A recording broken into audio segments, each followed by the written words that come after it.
Ten finger channel में आपका स्वागत है। आज हम कक्षा 8 की गणित का प्रश्नावली 8.3 का प्रश्न क्रमांक 8 हल करेंगे। प्रश्न इस प्रकार से है, रुपए 10,000 पर 1.5 वर्ष के लिए 10% वार्षिक दर से चक्रवृद्धि ब्याज और कुल राशि ज्ञात कीजिए, जबकि ब्याज अर्धवार्षिक संयोजित होना है। क्या यह ब्याज उस ब्याज से अधिक होगा जो उसे वार्षिक रूप से संयोजित करने पर प्राप्त होगा? इसमें हमें देखिए दो तरह से ब्याज ज्ञात करना है। चक्रवृद्धि ब्याज, एक तो जब ब्याज की गणना अर्धवार्षिक होती है और दूसरी जब ब्याज की गणना वार्षिक होती है।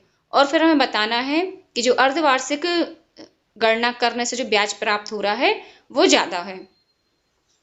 तो इसमें बस सेम वही प्रोसेस से पहले हम मिश्र धन ज्ञात करेंगे और फिर हम ब्याज ज्ञात करेंगे। तो हम लिखेंगे यहाँ पर जो दिया है पहले तो वो लिख लेंगे। मूलधन P बराबर हमें दिया है 10,000 रुपए,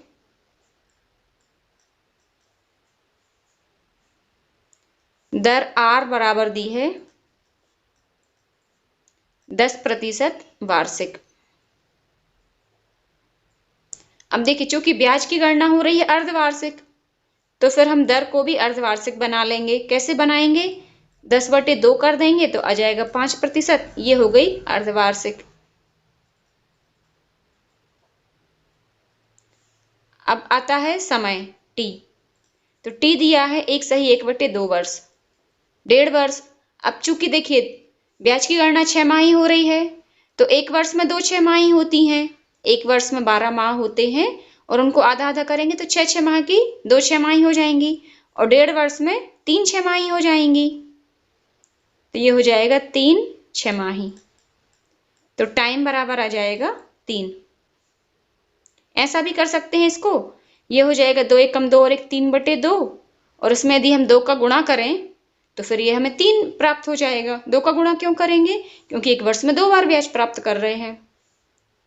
तो ये दर हो गई हमारी 5% और T हो गया 3। अब हमारा फॉर्मूला होता है कुल राशि या मिश्रधन A बराबर होता है P1 + R/100 power of T।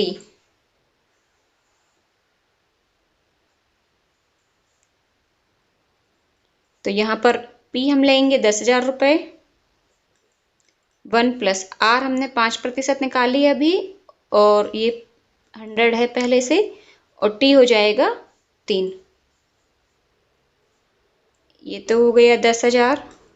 अब इसको काट देंगे, 20 बार हो जाएगा जे, तो ये हो गया 1 धन 1/20 पावर ऑफ 3।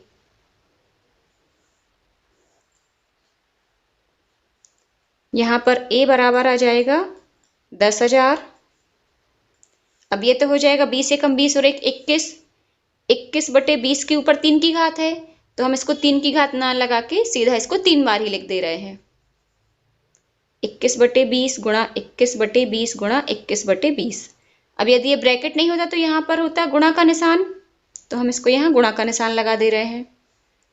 1 2 3 शून्य इसके और 3 शून्य ये ऊपर से, ये कट जाएंगे तो ये बचेगा हमारा 10 गुणा 21। अब ये देखिए आप लोगों को बनता होगा 21 गुणा 21, 21 का वर्ग होता है 441। तो थोड़ा सा इसको हम आसान करते हुए लिखते जाएंगे हर स्टेप में। अब ये हो जाएगा 210 गुणा 441, तो ये आ जाएगा हमारा, और सॉरी नीचे भी है इसमें 8, 2 दूनी 4 4 दूनी 8।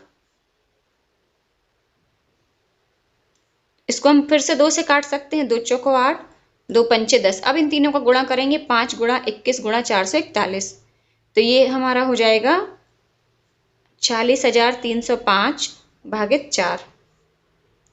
तो अब हमारा A बराबर हमें प्राप्त हो जाएगा 11,576.25 और ये आएगा रुपये में क्योंकि मिश्रधन है। तो जब ब्याज की गणना अर्धवार्षिक हो रही है तब मिश्रधन ही आया और चक्रवृद्धि ब्याज CI बराबर हो जाएगा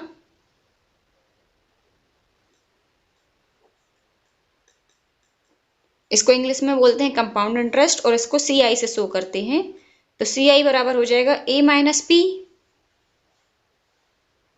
अब A तो ये है 11,576.25 और P हमें दे के रखा है 10,000 रुपये।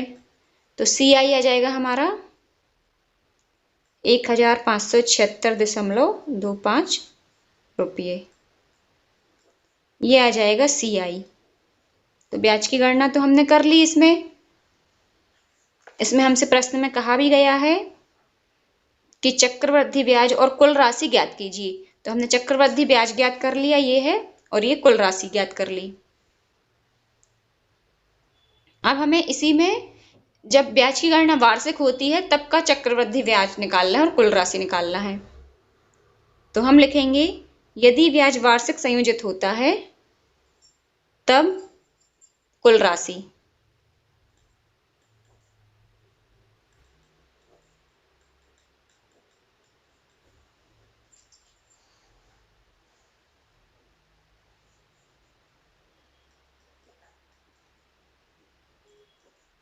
ए बराबर ये होता है P1 + R/100 power of T।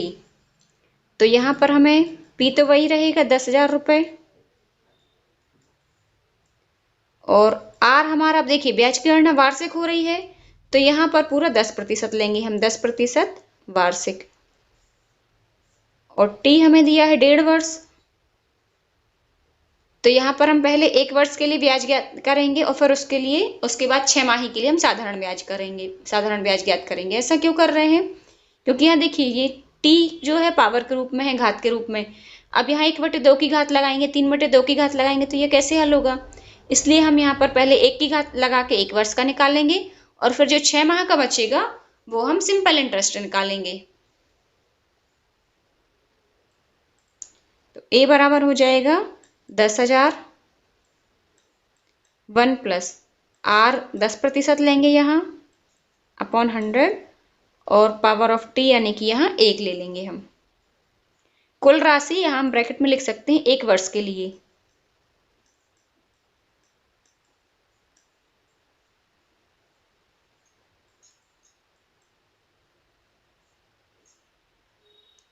अब 1 शून्य से 1 शून्य कट जाएगा, यहाँ बचेगा 1 धन 1/10।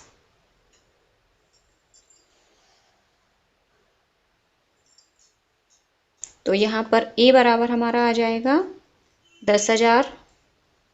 ये देखिए 10 एकम 10 और 1 11, तो ये हो जाएगा 11/10। और यहाँ पर A बराबर आ जाएगा, इस शून्य से ये शून्य कट जाएगा और ये हो जाएगा 11 एकम 11, तो ये आ जाएगा 11,000। ये 1 वर्ष के लिए आया है मिश्र धन या कुल राशि। अब हम निकालेंगे 6 माह के लिए साधारण ब्याज।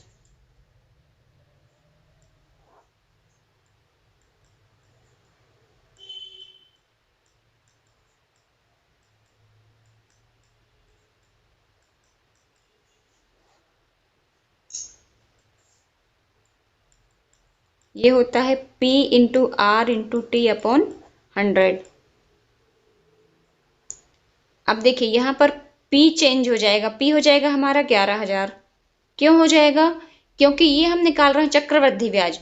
चक्रवृद्धि ब्याज क्या होता है? साधारण ब्याज के ऊपर जो राशि पर ब्याज मिलता जाता है, साधारण ब्याज लगा लगा के, उसी का चक्रवृद्धि ब्याज ज्ञात करते हैं। अर्थात जैसे इसमें ब्याज शामिल है 11,000 में, अब इसी राशि पे हम साधारण ब्याज निकालेंगे तब वो चक्रवृद्धि ब्याज कहलाएगा।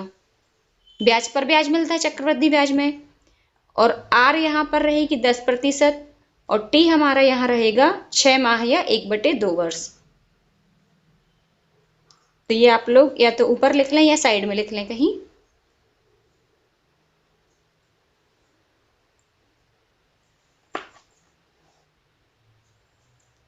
अब यहाँ पर SI बराबर आएगा 11,000 गुणा 10 गुणा T है 1/2 और हमारे फॉर्मूले में पहले से 100 है। तो ये देखिए 2 शून्य से 2 शून्य कट जाएंगे, 2 से ये कट जाएगा 5 बार और ये हो जाएगा 11 पंचे 55, ये आ जाएगा 550। आप लोग जब भी ये वीडियो देखें आप स्क्रीन को थोड़ा सा बड़ा कर लें और फिर देखें, तभी आपको समझ में आएगा। ये SI इतने रुपए आ गया। अब देखिए हमें निकालना है कुल राशि, तो कुल राशि ये a प्लस SI जोड़ के आएगी। हम यहां पर लिखेंगे कुल राशि, ये आएगी a प्लस SI। अब a हमने कितना निकाला था 11,000 और SI हमने निकाला है 550। इन दोनों को हम जोड़ देंगे तो ये हो जाएगा 11,550 रुपये। ये कुल राशि कब की आई है, जब ब्याज वार्षिक रूप से संयोजित होता है। तो हम दोनों ही स्थितियों में कुल राशि और ब्याज लिख ले रहे हैं। अब इसका ब्याज कितना हुआ CI कंपाउंड इंटरेस्ट, ये हुआ A माइनस P। अब A है यहाँ 11,550 माइनस P है 10,000। आप लोग थोड़ा सा वीडियो को पीछे करके देख लीजिए, तो ये हो जाएगा हमारा 1,550 रुपये। ये आ गया CI।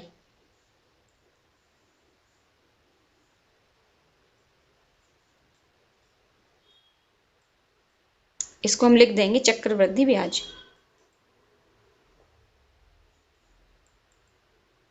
अब देखिए दोनों ही स्थितियों में हमने ब्याज की गणना कर ली है, तो हम लिख लेंगे। और हमसे जो प्रश्न में पूछा गया है, हमसे पूछा गया है क्या यह ब्याज उस ब्याज से अधिक होगा जो उसे वार्षिक रूप से संयोजित करने पर प्राप्त होगा। तो पहले हम दोनों ही प्रकार के ब्याज लिख दे रहे हैं और फिर हम बता दे रहे हैं कि हाँ ये ब्याज अधिक होगा।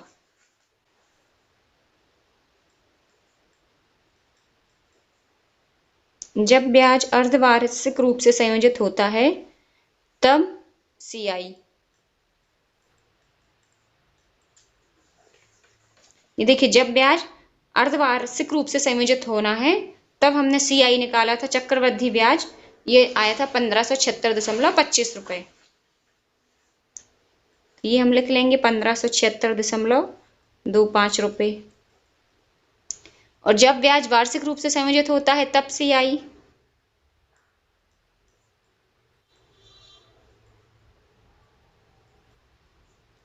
यह आया हमारा 1550 रुपये।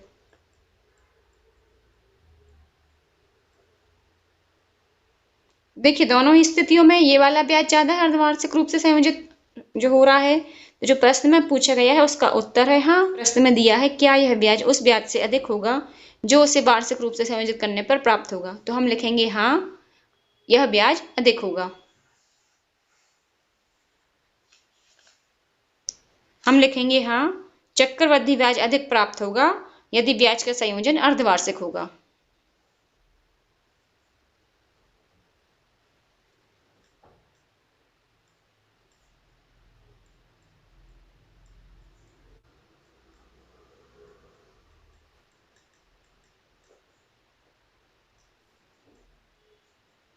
अब देखिए ये प्रश्न थोड़ा सा बड़ा है, लेकिन आप लोग यदि चाहें तो जो लास्ट में जो मैंने 2 स्टेप किए हैं ये अलग से, ये इतना, तो आप ये ना भी लिखें तो भी चल जाएगा।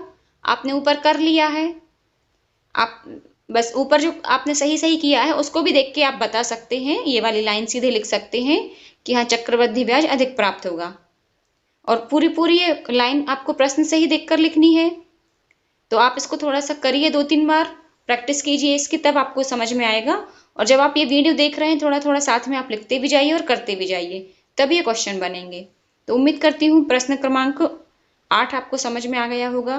प्रश्न क्रमांक 9 के लिए मिलते हैं नेक्स्ट वीडियो में, तब तक के लिए पढ़ते रहिए, मस्त रहिए।